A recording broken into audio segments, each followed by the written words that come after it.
Ever since I was a little boy, I have been very passionate about building scale models, but I have never imagined that one day I would be building high-rise projects in one-to-one scale as my profession. Super high-rise building is like Formula One car. The engineers push everything to the boundary, and the rest of the industry can learn from it. And this is what we have been doing for all the tall buildings projects in the world, such as Merdeka 118 in Kuala Lumpur, Malaysia, Taipeh 101 in Taipei, Taiwan, and Burj Khalifa in Dubai. All these three buildings have one thing in common, that they are all very tall, but they are all designed differently. Taipei 101 is a structural steel design. Burj Khalifa is 99% reinforced concrete design. And Merdeka 118 is a hybrid combination of the two. So I joined Turner in 2000 as a concrete superintendent for the project at Taipei 101. At the time, it was going to be the world's tallest building. And that's the beginning of my high-rise career. After Taipei 101, I was asked to join Turner again in Dubai for Burj Khalifa. And now I'm in Merdeka 118, Malaysia. So I always say that you never say this is a once-lifetime project in Turner, because I have said it 3 times. As far as I know, there are just a handful of people has been working in 1 or 2 of these 3 buildings, but I am the only one who has been built all these 3 projects.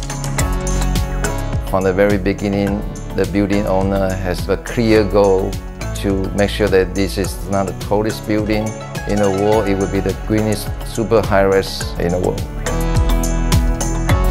For example, the glass is coated with low-E coating and titanium coating that would effectively reduce the UV rate coming to the building, reduce the heat. We also have 100% rainwater harvesting tank that will be able to capture all the rainwater, then we can use it for irrigation and toilet flushing.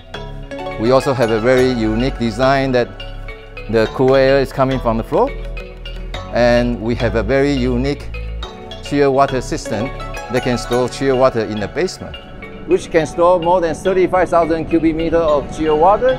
That's equivalent to 14 Olympic size of swimming pool.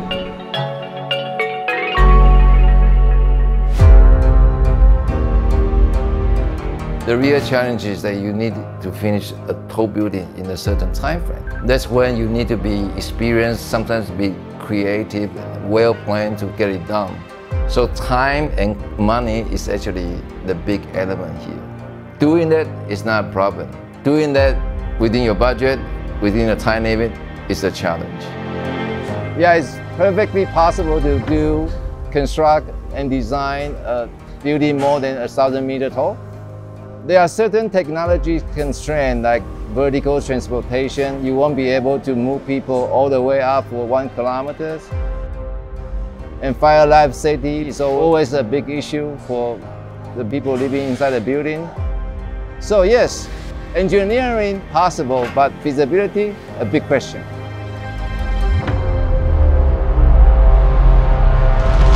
All the designers, they can have safety factors in their design, what we call redundancy. Right? The structural engineer will put 1.5, even 2 as a safety factor. You can only take risks if you have confidence and knowledge, experience, that you know that you can do the job. When I finish 101, it's like, wow, you gotta go to the next one, because it's a tall building. It's very natural to you to continue on.